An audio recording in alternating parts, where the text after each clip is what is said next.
두 번째, 우리가 법인을 설립했어. 반드시 알아야 되는 거 첫 번째가 뭐였어요 아까? 재무제표. 두 번째는 뭐다? 세금. 세금을 뭐 모르고는 사업을 할 수가 없죠. 크게 세 가지가 있어. 어렵지 않아. 원천세, 부가세, 법인세. 세 가지만 알면 돼. 사실 나머지는 중요하지 않아요. 원천세는 사실 너무 단어가 어려워. 이게 뭐냐면 원천징수 세금의 약자거든. 그러면 세금은 알겠어. 근데 원천징수라는 게 뭐냐? 원천징수라는 게 뭐냐를 이해하면 원천세가 이해가 돼. 가장 대표적인 게 이거죠. 회사가 있어요. 직원한테 뭘 주죠? 월급을 주죠. 월급이 만약에 500이야. 정우들이 뭐 월급 받아봐서 알겠지만 500이 다 들어와요? 안 들어오죠. 500인데 뭐 예를 들자면 통장에 들어온 건 사실 470밖에 안 되거든. 그러면은 나머지 돈은 회사가 꿀꺽한 거야? 그런 건 아니에요. 회사가 뭘 했어? 소득세를 일부 뗀 거죠. 여기 소득세를 냅니다. 굳이 치면 소득을 지급하는 사람이 누구예요? 소득의 지급처는 여기잖아. 소득의 원천이 회사잖아. 징수, 뭔가 뗀다라는 행위잖아. 요 행위 자체를 원천징수라고 하는 거예요. 그래서 우리가 원천세라고 하면은 우리가 급여라는 걸 떠올려 보면 되고, 아, 내가 회사에서 직원한테 월급을 줄 때 세전 500이면 통장에 들어가는 470이고 나머지 30은 소득세를 내가 일부 떼서 국세청에 지급하는 행위 자체를 원천징수라고 하는 거예요. 그래서 원천세. 원천세는 그러면 몇 달에 한 번 일어날까? 주기가 어떻게 돼요? 원천세는 보통 한 달에 한 번꼴로 일어나요. 제일 많아요, 원천세가. 두 번째, 부가세. 그러면 부가세 신고는 얼마 만에 한 번씩 해요? 보통 분기에 한 번씩. 부가가치세는 이런 거예요. 가장 많은 오해가 뭐냐면요, 부가가치세가 번 돈에 대한 세금이 아니에요. 우리가 세금이라고 하면은 기본적인 가지고 있는 생각이 내가 돈을 벌었으니까 세금을 낸다 이거잖아요. 근데 부가가치세는 돈을 벌어서 내는 세금이 아니에요. 그래서 흔히들 많이 대표님들이 말씀하시는 게, 아니 나는 회사가 이렇게 손실인데 무슨 부가세를 내요? 이런 말을 해요. 그러니까 아예 틀린 개념이에요. 부가세는 너가 돈을 벌었든 너가 돈을 잃었든 그것과 관련 없이 그냥 번 돈과 관련 없이 내는 세금이에요. 즉 좀 더 설명하면 거래세요. 거래세. 부가가치세를 그냥 거래 징수하는 세금이에요. 한번 실질적인 예를 들어볼게요. 내가 부가세 신고서라고 봅시다. 부가세 내가 그냥 신고서다 라고 하면은 심플하게 보면 이렇게 적혀 있어. 너가 매출, 부가가치세 관련 매출은 얼마야? 그리고 부가가치세 관련된 매입은 얼마야? 라는 걸 적는 거. 제가 이번에 분기별로 회계법인이 매출이 부가세 빼고 한 1억 정도가 나왔어. 그러면 우리나라 부가세율이 몇 프로죠? 우리나라 부가세율은 10%예요. 그럼 부가세 천만 이제 딱 적혀 있어. 우리가 매입하는 게 대표적으로 부가가치세가 붙으면서 매입하는 게 뭐가 있을까요? 내가 부가가치세를 내면서 내가 뭔가 돈을 쓰는 거, 회계법인. 임대료가 있을 것 같아. 임대료가 가장 크죠. 그러니까 임대료만 있다라고 해봅시다. 내가 임대료 분기에 5천을 냈어. 그럼 여기도 10%가 붙는단 말이야. 이게 얼마죠? 500. 그러면 이걸 퉁 쳐서, 아, 너가 부가가치세 낼 게 1,000만 원 있고 부가가치세를 돌려받을 게 500만 원 있구나. 이거를 네팅해서 500만 원만 나한테 내면 된다라고 하면은 이게 부가세. 그래서 아셔야 되는 거는 부가가치세는 분기마다 한 번씩 하는 거, 그리고 부가세는 뭐다? 번 돈에 대한 세금이 아니다 라는 거. 부가세에 들어가는 매입은 뭐다? 부가가치세 관련 거래만 들어간다. 그러면은 부가가치세 관련 아닌 매입, 부가가치세를 내가 부담하지 않지만 쓴 돈은 안 들어간다는 거거든요. 내가 쓴 돈 중에 부가세가 안 붙는 돈이 뭐가 있어? 가장 큰 거, 인건비. 부가세세 신고는 인건비가 안 들어. 두 번째는 이자. 그래서 제가 그 영상을 만들었을 때 보면은 대부분은 다 부가세가 다 붙었어요. 붙었는데 안 붙는 게 크게 두 가지가, 인건비가 부가세가 안 붙고 이자가 안 붙어.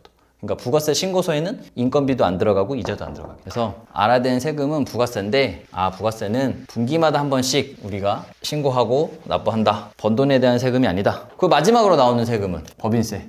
법인세는 아까 우리가 원천세는 한 달에 한 번, 직원 급여를 생각하면 되지. 부가세는 분기에 한 번, 법인세는 1년에 한 번. 그래서 정우대리님 우리 기장 직원들 볼 거잖아요. 언제 제일 바빠? 연초, 연말에 제일 바쁘죠? 1년에 한 번이에요. 1월 1일부터 12월 31일까지 아, 이 회사가 번 돈이 얼만지를 정리해서 그 다음에 3월 31일까지 신고를 하는 거예요. 그래서 연초에 제일 바빠요. 그리고 언제 되면은 딱 한가해지냐면 귀신같이 4월 1일 되면은 다 한가해져요.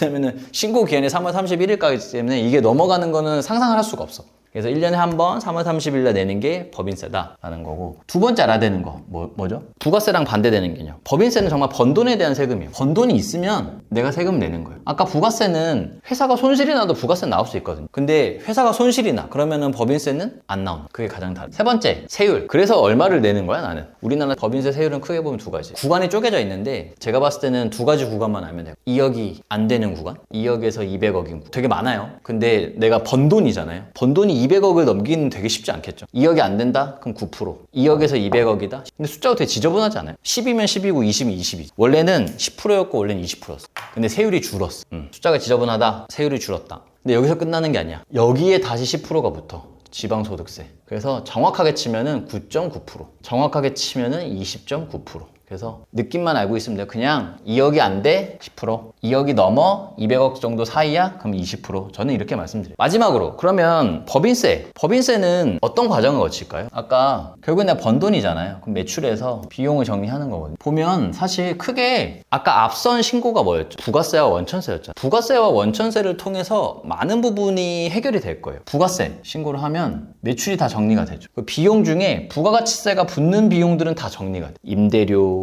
우리가 집기비품 산 거, 소모품 산 거, 우리가 집 회계법인에다가 준 기장료, 그 청소 용역비, 전기료 이런 것들은 다 이제 비용이 들어가. 그 다음에 우리가 신고했던 게 뭐였죠? 원천세. 원천세는 어떤 거를 신고했죠? 크게 보면 인건비를 신고했죠. 인건비. 그러니까 거진 원천세를 했고 부가세 신고를 했으면은 회사의 대부분의 매출과 비용은 정리가. 여기에 플러스 알파가 뭐가 있냐면 이제 기타. 부가세 신고에도 안 들어가고 원천세 신고에도 안 들어가는 게 뭐가 있을지를 생각해 봅니다. 아까도 맨날 얘기했지만 여기에 안 들어가는 게 뭐예요? 이자. 그래서 보면은 법인세 신고는 1년에 한 번 하지만 앞서 우리가 매달 하는 원천세 신고와 분기별로 하는 부가세 신고의 많은 부분이 법인세 신고에 다 들어가는 아이템들인 거고, 실제 법인세 신고에는 여기에 들어가지 않았던 이자라든지 뭐 기부금이라든지 이런 것도 이제 반영이 되는 거예요. 그래서 요게 세금이에요. 반드시 알아야 되는. 근데 여기까지 딱 하나 하고 끝내려고 했는데 제가 한 가지를 추가했어요.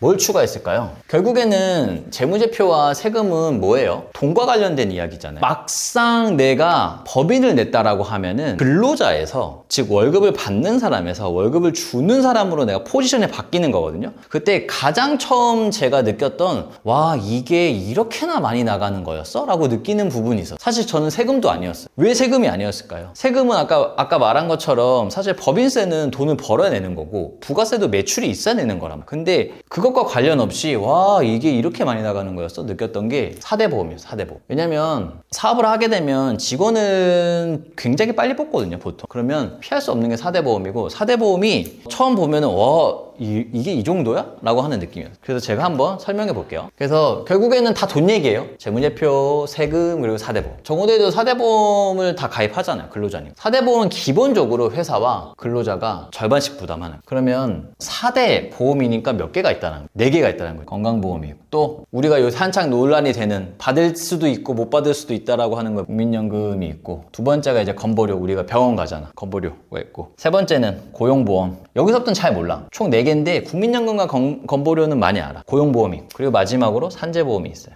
요렇게 해서 이제 보통 좀 더 디테일하게 가면 건강보험 안에는 장기 요양보험도 포함이야. 근데 보통 그거를 굳이 구분하진 않아요. 그러면 몇 프로 내는 거예요? 어쨌든 본인도 부담하잖아. 잘 모르죠. 그냥 회사에서 어쨌든 띄고 주니까 알아서 잘 뗐겠지 하는 거지, 그걸 막 일일이 계산해 보진 않을 거 아니야.